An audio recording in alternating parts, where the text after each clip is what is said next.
All right, everyone. Welcome to another episode of the Aware Athlete Show.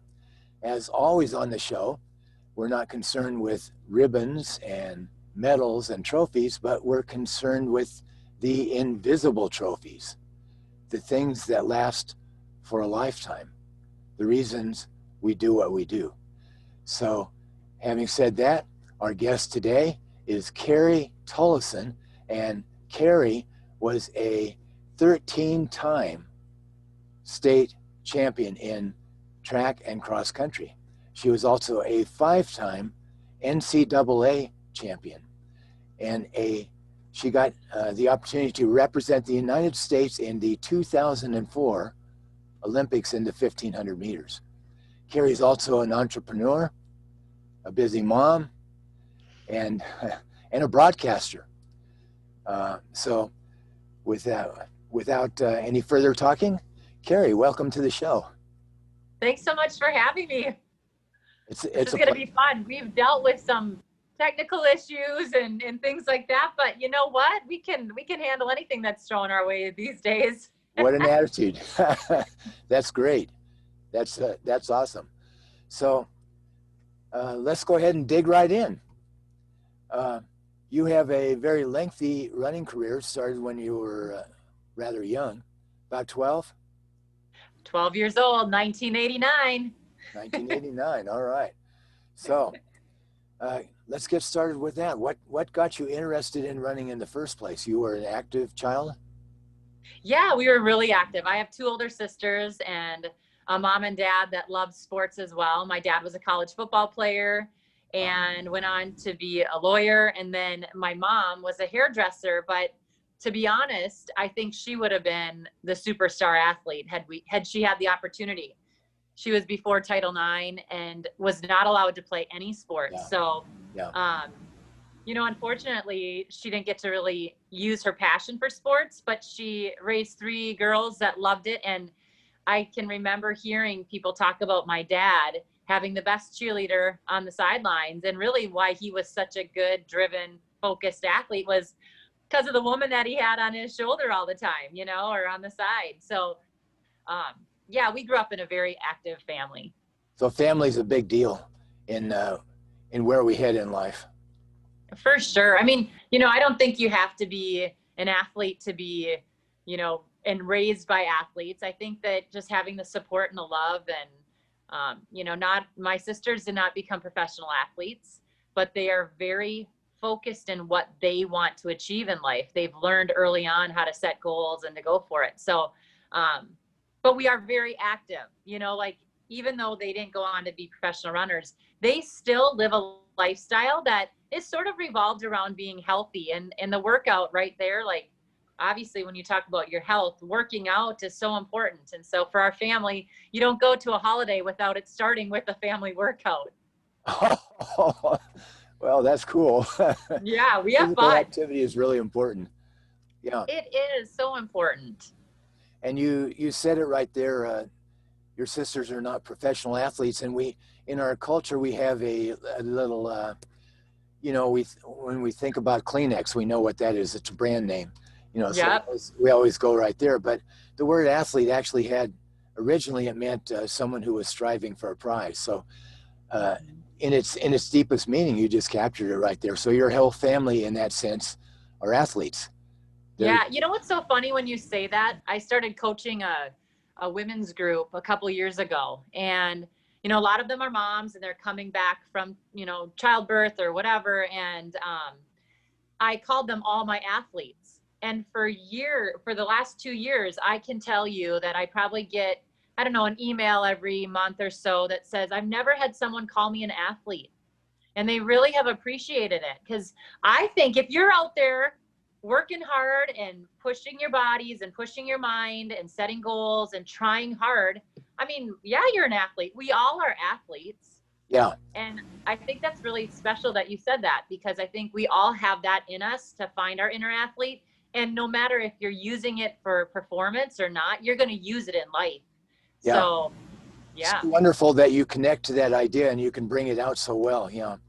Because originally, going back to the Greek and even the New Testament, Paul refers to those athletes that I'm using for an example. They do it for a corruptible crown, but we for an incorruptible. So, Mm-hmm. so being an athlete is really just living well.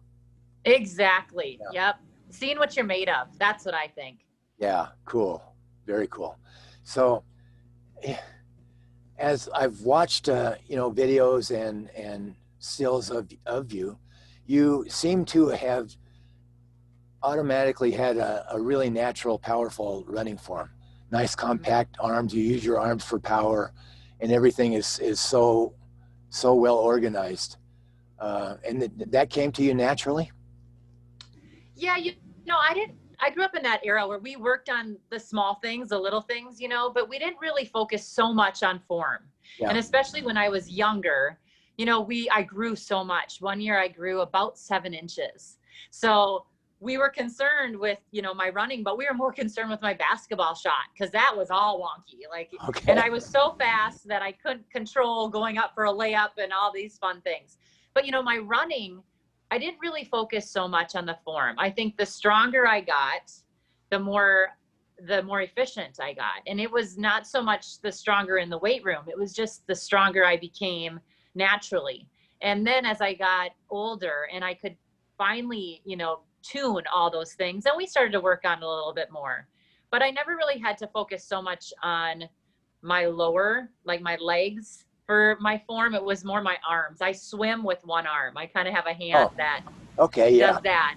And, little things like that. But over the long haul, it makes a difference. So, yeah, I think nowadays they really work on all these little things. But I still grew up in that era where you just go and get it done. Yeah. Yeah. There was an era, even before your era, when form was not an issue at all. No. And What? cotton shirts were the thing. There were no technical, pieces of gear. And I think that a lot of athletes still have that mentality, especially in running, all we need is a pair of shoes. Yeah. But, times are changing a little bit. The shoes are obviously getting a little bit more technical and people are getting faster with different pieces of equipment. And so, it's a natural evolution of sport. But for me, I still was in that, or at least coached by those old school mentalities that a lot of, my coaches had. Right. So all we need is a pair of shoes, and yet some of the best athletes in the world grew up without shoes. Exactly. Yeah. Yep. Now, tell our audience how many races that you won as a child and going on in through high school. Oh, you needed to interview my high school coach because if you knew me as as a person, I don't even have, my husband has all his medals from, doing Ironman and that kind of thing. Wow. I don't have one medal in my house that I know is like out on display. My husband knows where my medals are, but I don't keep track of them. We have one picture from the Olympics up. So I can't really tell you the exact number, but it's something like 120 races in a row. Maybe you know the exact number, but it was, I didn't lose a race in high school from 8th grade all the way until my very last race as a high school senior. I dropped down to run the 800 meters against a really good 800-meter runner. And it was kind of like the long distance girl and the sprinter meeting in the middle, and she got me right at the line. Right. But yeah, it was really exciting. And people still talk about that race that Amber Offelt and I ran in 1995. And it was like the clash, and, it was awesome. I would have liked to have won it, but Sure. I still got second. Yeah. That's amazing at an event that you really didn't compete at. The 800. Exactly. Yeah. Yeah, I didn't run that very often, only when my team needed points. So let's delve into the effect that had on you winning all those races for all those years. You didn't lose a race in high school until you made the choice for some reason to drop down. You wanted to try something new, or? Yeah, I was hoping to get the mile record that year. And I had run the 2-mile all throughout my career. And I had run pretty fast. I ran a 10:30 as a junior. And at that time, that was pretty fast. Nowadays, they're running, so fast. Yeah. But my dad and my coach and my mom and, my whole support system, we all kind of talked about it. And we thought, you know what? I've won all these races. I've won 13 state championships. Well, before, I guess it was 12 going into that meet. And to me, another state championship would have been amazing. But a real heart-to-heart battle, which I hadn't really had in years, because I won pretty big. In a lot of races. It was fun to kind of see what I was made of and to see like if I could do it. So we wanted to give my legs a little bit of a break from running the mile and the 2 mile back to back and try and go for the 800. And, it did go in my favor, but it still was a really solid race. And it took a little time. It hit me pretty hard, but I don't think I was sad that I got beat. It was just, I was sad that I didn't run the race that I knew I could have run. It was a good learning lesson. Yeah, that's the thing, isn't it? It's not, you can't control everything. You can't win them all, but you want to feel that, you did everything that you were capable of. And Exactly. It sounds like you really did in that race. Yeah, we had fun. We were, I was pushing the pace. It was about, I think 400 to go. I took the lead. I tried to run her kick out of her. She was 100, 200, 400 meter runner. Oh boy. And very good at the 8. Yeah. And so I tried to kick, and even then, like I think about that, I knew enough as a senior how to try to work strategy. And so we knew I needed to push early in order to run that speed out of her. And she came up to my shoulder with about 25 meters to go. And, she knew how to lean a lot better than I did. She knew how to do all that final stuff a little bit more than a distance runner does in those kind of races. So I give it up to her. She went on and ran 2:05 her freshman year at Texas A&M. So she really kind of stuck with the 800 and ran great. Yeah, it sounds like it. So I want to go into the psychological aspects of winning all those races, though. Yeah. Because that had to have probably good and bad attached to it. However, so what was the good? What was the good psychologically to winning all those races? Oh, feeling like a superstar, to be honest. Like, I never won like that again. In college, I had a couple good years where things were clicking almost every race. But I still, was put in my spot every now and then, and I'd get beat, or I'd have a number of my teammates at Villanova crush me in workouts, and, it wasn't nearly as dominating as it was in high school. And I think it just really built confidence. Like, I feel for those kids that never gain a lot of confidence from, scoring goals or getting a lot of time on the field. Like, I get it, why it's so hard, but I also understand that their role is super important and you can learn so much from all of that. But for me to win like that, I gained a confidence in knowing that I could push really hard and I could succeed at hard work. But I did feel like I had, a sign on my back all the time. Like, I felt like I was the one people wanted to beat. I felt like every newscast or every newspaper got a kick out of trying to see if they could sort of talk me down to a way like, she's going to get beat this time.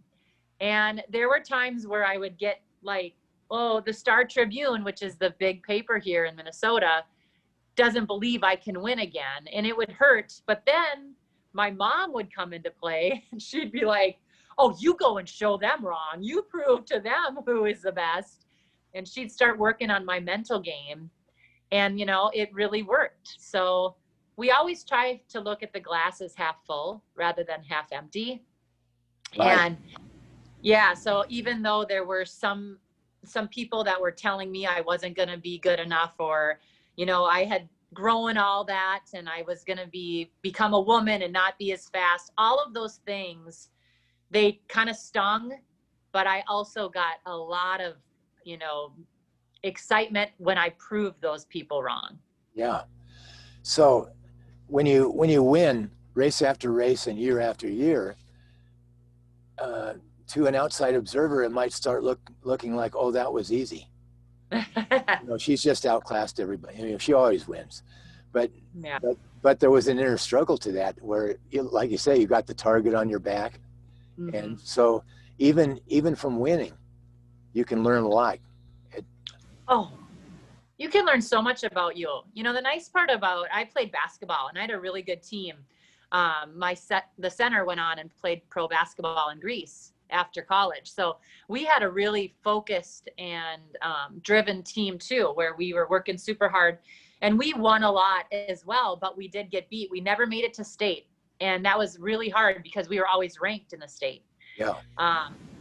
But I think that what I learned, not so much from wins and losses, from our sport of running, you learn so much about how tough you can be. And whether you're chasing the clock or you're trying to, you know, beat somebody by so much, or you're trying to beat just whoever, or you're trying to make your top 5. I mean, there's so many different reasons for us to try to see how good we can be and how tough we can be. So for me, I did have to play some mental games. And I had to play different games within the race itself. So, you know, when you win like that and you win race after race, year after year, it can get into your head where it could be almost detrimental. But for me, I had really good coaches and really a good family that said, hey, okay, this is the game, or this is the point of this race. You've been to the Morris Golf Course, you know, 7 times and raced. You've run this time every time or whatever. So we would make a new time goal, or we would say, you've beaten this person by 45 seconds 3 times. Why don't you try to beat her by 53 seconds? Yeah. You know, things like that. And so I think when you do have someone that had a career or has a career like mine, you have to keep it fresh. You have to keep it fun. And that was one way that my coaches kept me engaged in the sport and not just, you know, complacent where, oh, I'm going to win this race. Well, a lot of times they probably knew I was going to win the race, but we had a goal and we had a purpose for each race. Yeah. So as a champion, you were very sober in your approach and very focused. Yeah. I mean, I grew up in a family where, you know, our faith was first and foremost. And, you know, I think more importantly, my mom and dad always taught us to be kind and, you know, to be confident women, but also just to make sure that we were good people. And, you know, I worked really hard, and I don't think that it was bad that I won all those races. I think people knew I worked hard. They knew that, you know, I decided not to drink soda one year because I wanted to see if that would help me. I didn't stay out late at night. I never had a drink of alcohol in my life. I still haven't had one.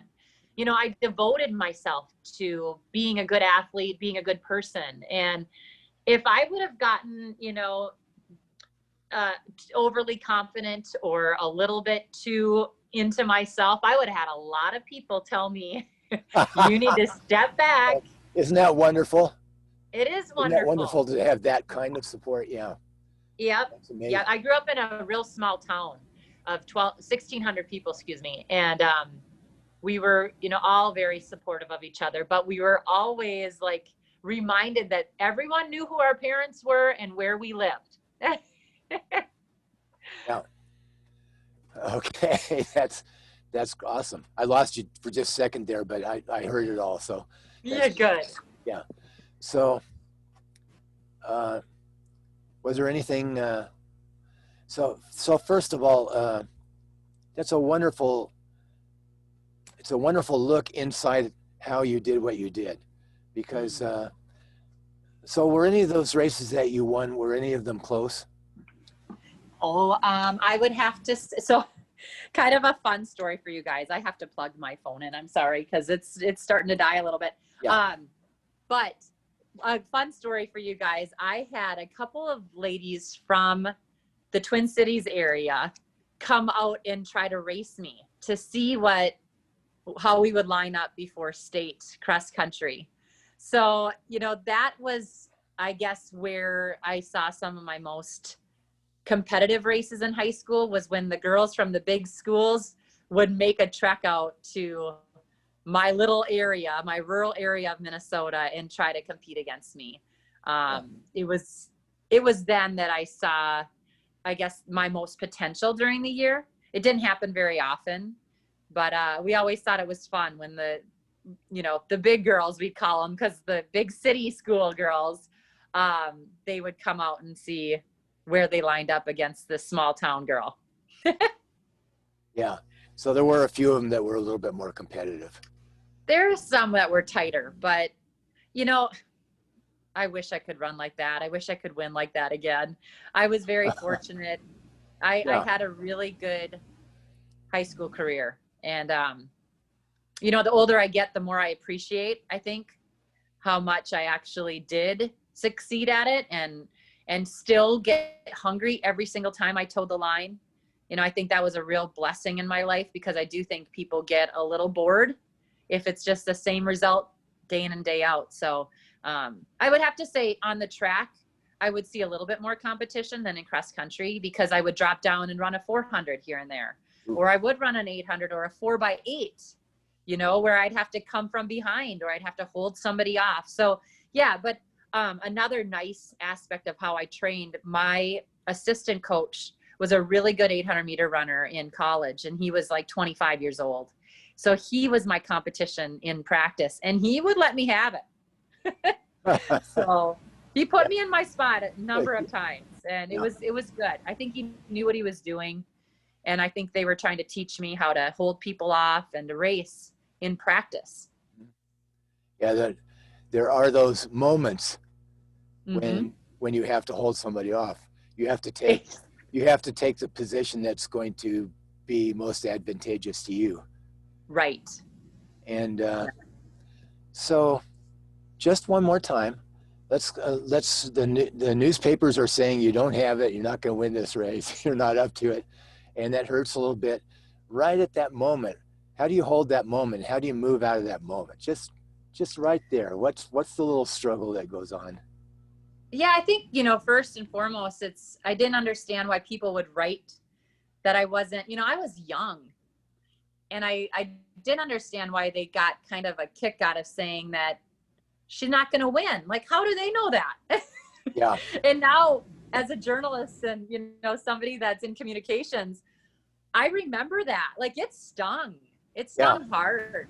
Yeah. And I never understood why someone wouldn't be nice. Like, that's not nice to say. You're exactly right. And that's not the journalist game usually. No. The sportscaster. But, and especially when they're 15, 16, 17, 18 years old, like, but I just remember having that confidence, and also having my parents say, use this. This is your fuel. There it is. And you know what? And I can always remember saying, prove them wrong. My mom saying, prove them wrong, Carrie. And you know what? It happened even in 7th grade. I was 9th place in the state meet. And I remember there were 8 blocks. So they had 8th, 7th, 6th, 5, 4, all the way up to number 1. And when we were at the award ceremony, we all got to stand up on stage, but I was 9th. And then the girl that was 10th was next to me, and everyone else had these blocks that they stood on that said their place. And I remember going home and saying to my parents, I'm not going to stand on the floor next year. I'm going to stand on a block, and it's going to be that first block. Yeah. And it happened. Yeah. So it wasn't so much that I needed all these people to tell me that I was going to win or that I was awesome. I think I learned early on that I wanted to get after it, and I wanted to be really good at something. And so, that next year as an 8th grader, I stood on the first block, and I stood on the first block as a 9th grader, as a 10th grader, as an 11th grader, and as a 12th grader. And every single year a new challenge came, whether it was that growing 7 inches, or I went through my, my change, and I had to figure out how to be a woman, and all these different things. And it just was kind of a new way for me to prove myself and everyone else wrong, that I was going to be just as good, if not better, the next year. Yeah. So running is a wonderful thing, but we've gone deeper here. I remember Sebastian Coe, or it was his parents. One of his parents said that the way he was, if he had not been able to be good at and win at running, he would have found something he could. And yeah. So it's a deeper thing than even running's wonderful, but it's deeper than that even. I think so. I mean, I think that I feel like even in my career now after sport, you know, I got into a career of commentary, which, you know, there's not a lot of women in it. And that was one of the things I was like, why aren't there a lot? There's, you know, a lot of times there wasn't even one female on the broadcast. Yeah. And I didn't like that. And so that was kind of the challenge for me. And, you know, I think that there's something about, you know, just being heard and also being seen. And I went to a funeral of actually one of my best friends. She represented the Olympic Games for Canada. And she was my teammate at Villanova. And her dad passed away on a walk. He had a heart attack. And he was a teacher. And he told his kids that you have a voice and you need to use your voice. And it doesn't mean that you have to be a public speaker or somebody on TV like I am or whatever. But in that time that you are supposed to use your voice, don't be afraid of it. And I think that's where, you know, I'll remember that. And I think I've been able to do that in my life. And I'm not afraid to use my voice. I'm not afraid to use my talents. I mean, I'm going to fail, but I want to keep proving people wrong. Yeah. Everybody has something, in fact, that they do enjoy and are good at. Exactly. Yeah. You just got to find it. Yeah. And it's usually not that hidden. It's been with you all the time. Yeah. Yeah. I always think if you can find what makes you tick in life, that's a really good, you know, trait or a gift to have.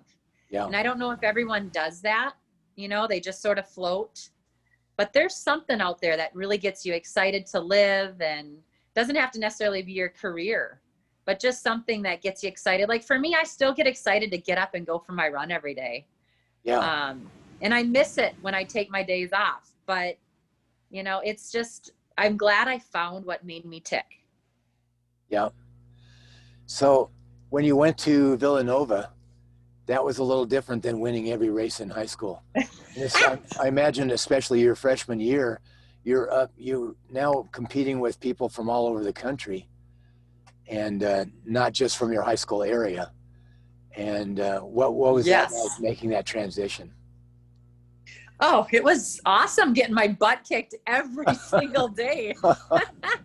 You know, I came to Villanova. They had won 6 of the team championships for the 6 years before I got there. And then they had 8 of the 10 NCAA cross country champions for the 10 years before I got there.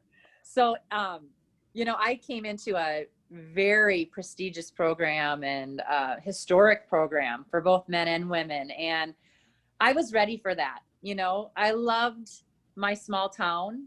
I loved my team, but I was ready to go where I was challenged almost daily. And I was, you know, there were moments of, you know, breakdown where I'm like, how am I going to do this? Am I ever going to win again? But I just kept grinding away. And I had all these people telling me, it'll happen. It'll happen. You're surrounding yourself with the best to become one of the best. And it was hard. It was 26 hours away from home. So, you know, again, I put myself in a position to, you know, prove people wrong. People thought I was this small town girl. I wasn't going to make it in the big city, all that stuff. And nope, I was going to have a great time and I was going to make the best of it. And it was a really great experience.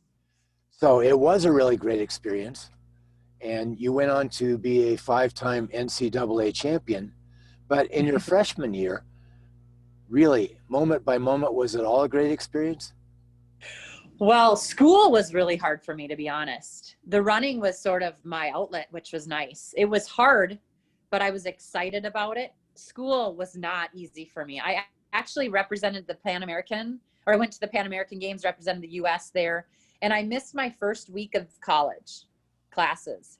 And when I got back, the very first class I went to, all I had was a notebook and a pencil. And there was a test on what they had been reading the week before. I didn't even have the book. So I failed my first test. Yeah. I was missing home like crazy. And I was getting, you know, my butt kicked. Like I said, it was a really hard time. But I buckled down. The first semester was not a good semester. I had to work hard to get those grades back up. But my running went well. You know, I was 7th at the NCAAs. 2 freshmen beat me. I didn't like that. I wasn't the top freshman there, but I was still in the top 10 and I still had a really good race. Our team did not win for the first time in 6 years. So I had a lot of like new things coming at me. But it was really, I guess, something that I was sort of craving in life. I think I needed that year to learn how to kind of regroup and to how to win again. Learn how to win again. And I did. I figured out how to win again. And I owe my teammates to that, because I think that's really where I learned how to race, was on the track at Villanova during the week and not necessarily during the races. They showed me how to, you know, come out of packs. I never ran in a pack in high school. Yeah. There was never that many people around me. So when I was running in these packs in practice, I learned how to get my brain to kind of slow down, not tell me negative thoughts, but to how to figure out how to get around them and to get to the finish line first. So lots of learning my freshman and sophomore year of college. You know, I think being an athlete and being a full-time college student, I think maybe a lot of people don't understand how difficult that is. And I'm not sure how much physical, you know, when you're a top level athlete, you need more recovery time. There are some athletes that'll do 2 workouts a day. They take a nap in the middle of the day. Exactly. And now you're going to college too. So how much did did your training take out of you? And there's always that, you know, I just think it makes it a lot more difficult to be a student in some ways. Yeah, I mean, it was hard. You have some assistants sometimes, some tutors, but it's difficult. Yeah, I think the big thing for me, and if there's any high school athletes or college athletes that are going through this, the big thing for me was I needed to go to a college where I felt at home, you know, where if things were going to be hard for me, I felt like I had the resources to help me. And I did. I had tutors, I had people I could go and talk to. My coaches were great. But I chose a small school because I came from a small community. I needed to be able to go and talk to a teacher. Yeah. I needed them to know I was coming to class and not just one of 300. Michigan was my second choice. I loved Michigan. But when I went into the class that they brought me to for my recruiting trip, it was bigger than my entire high school, 7th through 12th grade. Yeah. And I was lost. I felt lost. So that was one of the big reasons I didn't go there. But for me, I think the big thing was to figure out how to balance life. You know, when I went to Villanova right away, I was all for school and all for sports. I forgot about the social. And not to say you need to be so social that you're out all night partying. That's not what I did. Yeah. I just forgot to go and do other things and to keep the balance. Once I figured out how to balance things, then it started to come around. So yeah, I was training twice a day. Never had done that in high school. I did have to figure out how to rest and, get my rest. But like I said, I think the big thing for me was just figuring out that daily schedule. And once I figured it out, things really started to kind of level off, and my grades, skyrocketed, and I was doing well there, and my training and my racing took off. And then I started to have fun, and all of that together really helped me blossom as a person. Yeah. So I've been through a few career changes, and what you're talking about is a whole different environment. For leaving home 26 hours, you said, from home. You're not going home every weekend. No, not. I always say that I never got to go home and do laundry. Yeah. And but I find that every time when you change your environment that much, it's a vulnerable time. It's there's usually a certain amount of pain involved in that. Yeah. There was pain on both ends. My dad had to pay like $250 phone bills because we had to call landline then. Yeah. So each month the phone bill was pretty high. Yeah. And my mom paid for that as well. I should say they both worked, so they were both paying for it. Yeah. But it was really good for me. I talk about the roller coaster ride that I was on when I do a lot of speaking, and whether it was an academic roller coaster, an athletic, or just the growing up roller coaster ride. And I do think that we all need that. You know, it was good for me to get out of that small community and figure out who I was without all of that, because that small community wasn't going away. They were always there for me. They still are. Yeah. But I had to figure out how to navigate life on my own. And it took a little time. It took a lot of heartache. I was sad. I missed home terribly, but I also loved where I was and what I was doing. So I was just kind of playing tug of war a little bit with my emotions. And like I said, I think once I figured out that balance, it made things click a little bit more. It didn't mean I missed home any less. I figured out how to kind of, make it all work. Yeah. So balance is a really important topic. I hope we can come back to it in a moment here, because it continues to play a large part in your life, doesn't it? Finding the balance of all the things you do. So For sure. You also had some injuries during your college career. Can you talk about that a little bit? Yeah, I was pretty good up until about my sophomore year. And I had a hernia my sophomore year. That was kind of my first big injury. Didn't take me out quite as long as they thought. I came back pretty fast, probably too fast from it. But then I had a stress fracture in my fourth metatarsal on my left foot. And when they were scanning that, they found that I had a huge tumor the size of a 50-cent piece in my heel. So, right when I was getting close to, podium, I was fifth at outdoor nationals my sophomore year. I was fifth at cross country my sophomore year. I was getting so close. We find out that I had potentially a career-ending injury, and maybe even something more life-threatening with cancer. They didn't know if there was cancer or not in the tumor. What happened was they allowed me to run my junior year for cross country because it was such a big injury that we were going to have a major surgery. I was going to have donor bone put in that heel. We had to test the tumor, lots of things. So what we did was we watched the tumor to see that there wasn't a lot of change in it. And they allowed me to run my junior year, and I won NCAAs that year. So it was kind of one of those, that was a really big injury, more so because we didn't know the outcome of it. So I was running on hope, basically, and that saying is a famous saying now because of my good friend Gabe Grunwald, who passed away. You guys might know her from Brave Like Gabe, but that's how I was running on hope then, not knowing what my future would hold after they went in to see what was actually in my heel. So ran cross country, won that year, came home, found out that the tumor looked like it had shifted or grew. And so I had surgery February 2nd of that year, missed my indoor and outdoor season, and no cancer. The donor bone healed up perfectly, and I've been running ever since. So it worked out. Yeah, it really worked out, but it was a hard thing to get through. So that year, that was your junior year? Yep. You ran before the surgery, and you were running thinking, I might not be able to do this again. Yeah, totally. I mean, they were so thankful they went in. They said that the bone on top of the tumor was very thin at the time. And if my heel bone or if my ankle bone would have gone through my heel bone, it would have shattered like an axe does wood when you hit wood.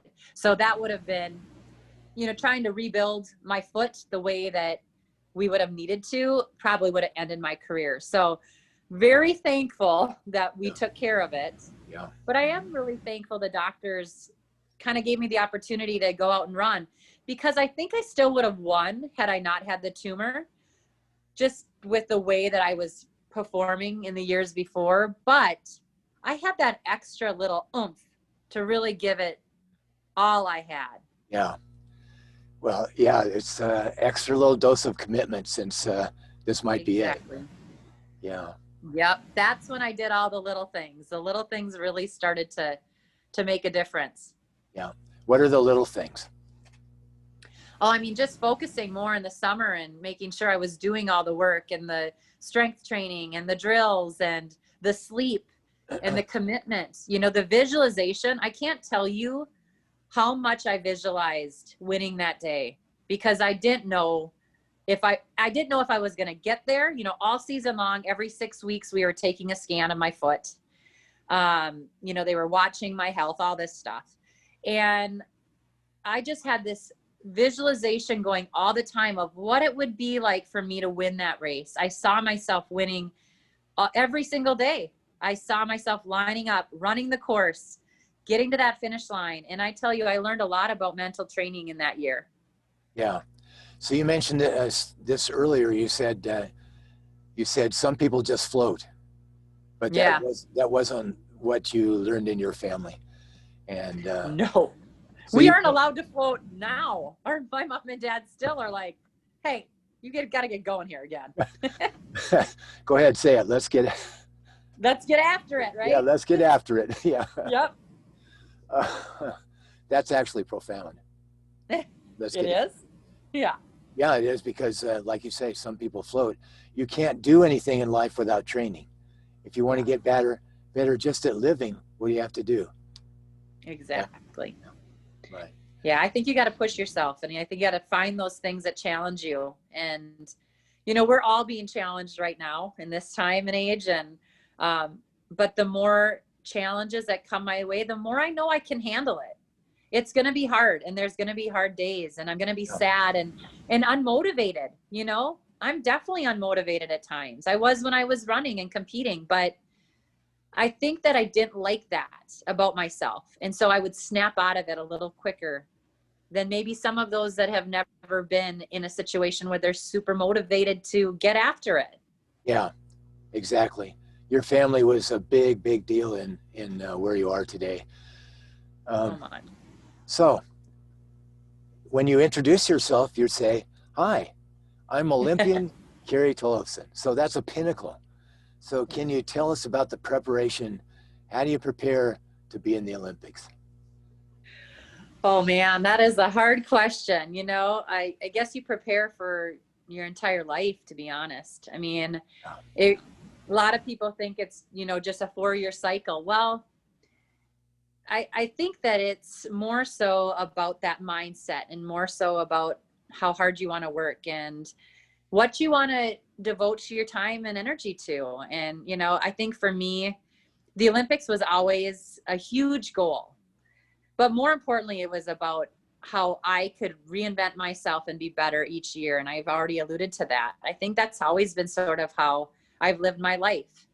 And, I had the Olympics and the Olympic standards and the American records. I always had things on my wall, or right before I left my house, my husband, when we got married, he made me a really cool plaque that had the time standards for the Olympic Games and the American records. And, every day I reminded myself of what I was trying to achieve. And I think that's how you become successful, not necessarily an Olympian.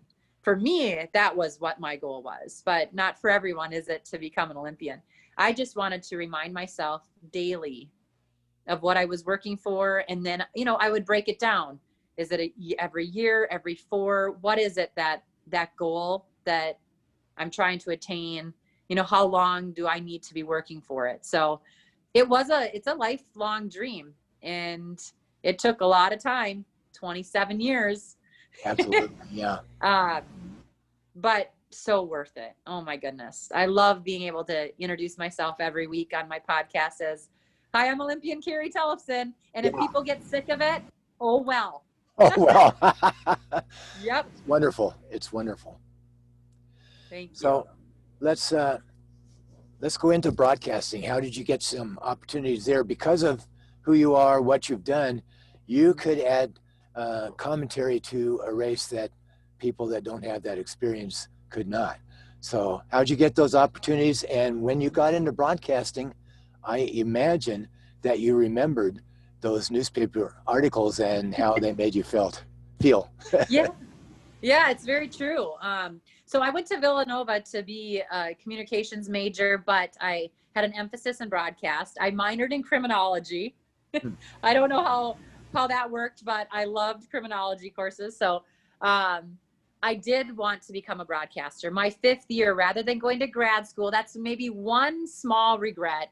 I didn't start my grad degree when I was in my 5th year at Villanova. I went and did some broadcast internships, which were great.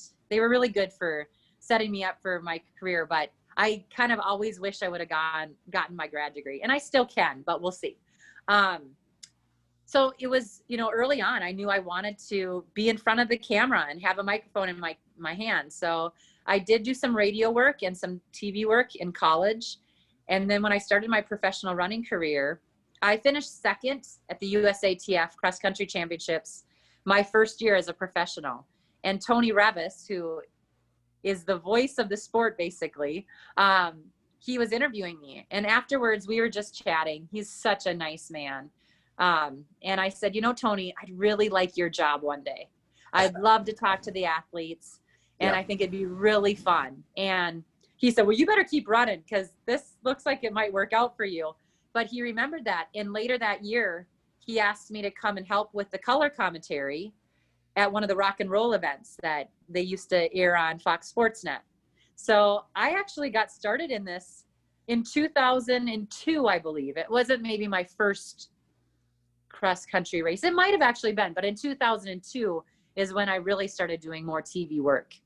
And I've loved it ever since. When I was still competing, I had to pick and choose a little bit more, but now I have a real hard time saying no to anything. I love doing it all. It's been really nice way for me to leave the sport by competing, and also now using my knowledge and my experience, and also just my relationships with all the athletes still has been super fun to relay their story and to keep it positive.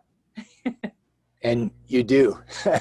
Well, I try. And sometimes people really, they want me to be a little harsh at times and critique more. And I think you can do that. I don't think you need to tell an athlete who is going to go and rewatch an event that they aren't as good as somebody, or that they don't have the talent to come back and be better the next year. That's not for me to say, because I don't know that. Yeah. I think I have to be mindful in what I'm critiquing, and, just use the things that I know rather than guessing, because that's what I don't like. Why guess? And why tell an athlete that because they've won for 4 years, they're going to lose the next year? I don't understand that. Yeah. Well, that's a game for journalists, especially when an athlete gets older and have one off day. They love to say, well, that's about it for their career. I know. Like, it's I a get terrible that. thing. Yeah. I do understand where they're coming from, but I think there's other ways you can go about it. Yeah. Yeah. But they want to put that article out there that they want to sell. People read. Yeah. So kindness persists. That's good. Yeah. And empathy. So let's talk about balance again. You have so many, what they say, irons in the fire. But you have several kids. You're a mom to 4 kids? 3 kids. 3 kids, yep. Yeah. 3 kids. I had 2 kids. That was a handful. Yeah, so, it is a handful. Yeah. And so you're doing that. You're doing your broadcasting. You do your own training for your own benefit. In fact, you have actually trained for some events in the last few years. You've trained for some marathons, and you had posted a pretty good time in those.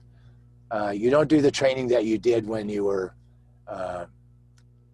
focusing solely on running, but you balance all those things like you found the way to do in college. So broadcasting, coaching, working with moms on the run, girls on the run, all those things, and being on this podcast. Yeah. So how do you do it? How do you, go ahead. How do you do it? Yeah. I try to just give myself a little bit of grace and, hope I can get through it all. You saw yesterday, I was like, oh my gosh, did I double book myself? Oh no, it's tomorrow. Okay. And I so much appreciated your attention to, to the details there. Yeah. Well, there's times where there are a little bit of too many skillets in the fire, but it's super fun to be able to give back to a sport I love so much. So it's hard for me, like I said, to say no. And I think what I love about having a lot going on in my life is I get to be around so many people. I love all of the energy that the world gives us. And I know that there's a lot of negative energy at times, but I seek out the positive. And I think that's really been fun for me. So building a career outside of sport, whether it's, you know, with camps or broadcast or speaking or coaching or whatever it is, it's just a way for me to show that this sport has given me a lot. Yeah. And I'm really thankful for it. But I don't know how I handle it. To be honest, I have a lot of different ways that I write down my schedule every day. But normally I start a day with a run. And you say that I train for my marathon. I think if people saw my Strava, which I just signed up for this year because I was starting to forget to mark down in my own training log what I was doing, they'll see that my training is very doable. I do a lot of 20-minute runs. I run hard, but I take days off because things get busy.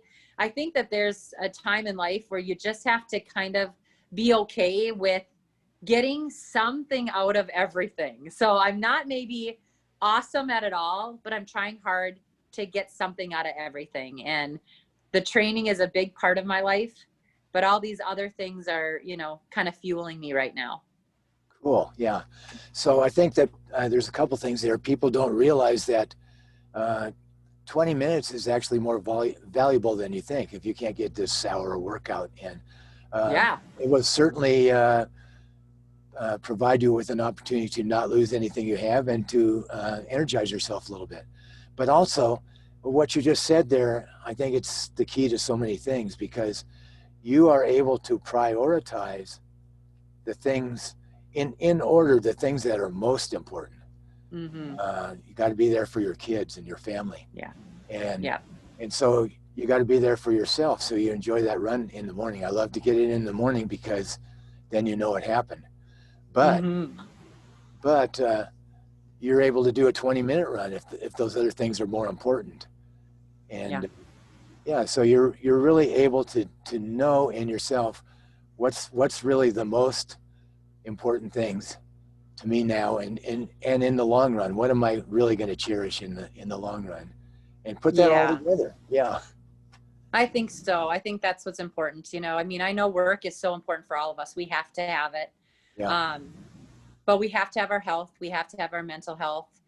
My kids see me every morning. They might hear me sneak out the door, but they know I'm coming home as fast as I can. I'm not going to be out there for long periods of time. Although if you are somebody that's devoted to training for these long races and that's your thing, like awesome. And if you figured out a way to do it, great. I love a short, hard run.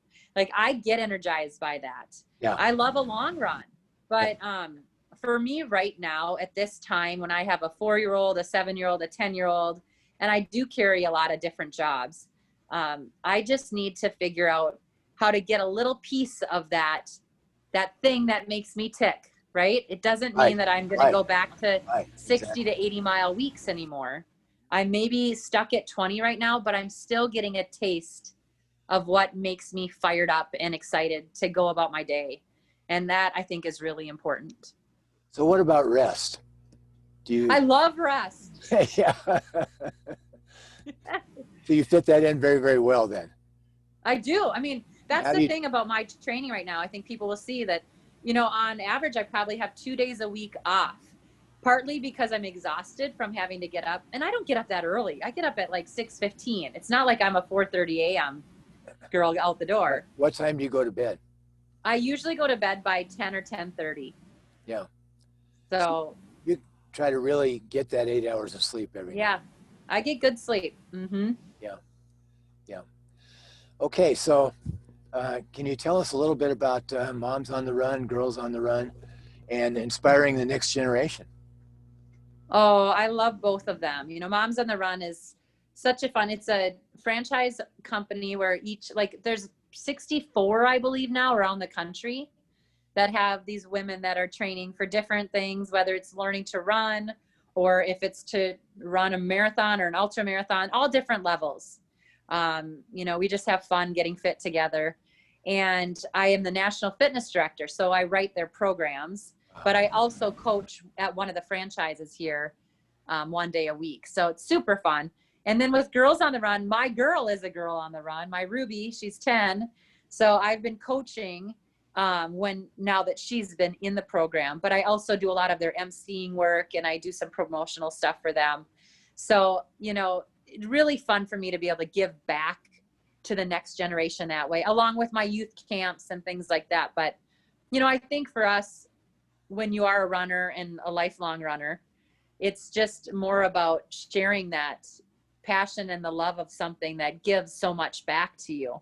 So that's been fun for me to kind of tell these young girls, but also some of these moms that are new to the sport, like it's more than going out there and, losing weight or setting a time. It's about that community and having that camaraderie with your teammates and your fellow runners. So I've loved sharing that message. Awesome. Mm-hmm. So can you tell us a little bit about your podcast? Yeah, See Tolly Run has been really fun for us. We started as a YouTube channel. So we started with just videos, and then we transitioned to podcasting, and we have anyone from the elite of the elites or to, mayors, to celebrities, to just a feel good story. I think the big thing is we want to find people and we want to share their stories about how they get after life. And, that's the big thing for us. And we've so enjoyed it. I think we're now in our 4th, almost 5th year of podcasting. Wow, that's awesome too. Yeah. Comes out every Thursday at noon Central, that is. Oh, very cool. Yeah. That's what I love to do too, is have people share their stories. And I think there's so much to gain from listening to each person's history and story. Exactly. So Carrie, you also coach runners occasionally. Is that true? Mm-hmm. Yeah. And tell us about that just briefly. What does that involve? Do you just take a few clients, or do you coach groups, and tell us about that? Yeah, over the years, I have coached at different events. I've written plans for different events. I now write all the plans for Moms on the Run. I've coached at the high school level. So I've kind of coached every level now. But I'd have to say the way people find me, if they want a personal coach or private coach, they just email me. I don't advertise. I don't have a website that's just for coaching. So I've had a number of clients that have just come to me and said, hey, I like your energy. I like your approach. They followed my training and they're like, I think I could do this training. Can you write something up for me? So if anyone ever wants a little help, or even if it's just a question here and there, they can find me either on social media, or they can go to ctollyrun.com, or even through my website, which is carrietollefson.com. I'm the one behind this website, so I'll get back to you guys anyhow. Okay. Carrie, this has been awesome. I've just so enjoyed talking to you. Your spirit is just wonderful. It's been such a pleasure, and I really appreciate that you were willing to take this time, to share your story and how you do what you do, how you prioritize, and how you get on with life. Oh, I appreciate you, and I appreciate your positivity and how you're sharing everyone's story as well. I got to go see what my 3 kids are watching. They've been watching Christmas movies since early October. Okay. Well, okay, so we're going to go ahead and end this now, but I'm going to end the recording here. Okay.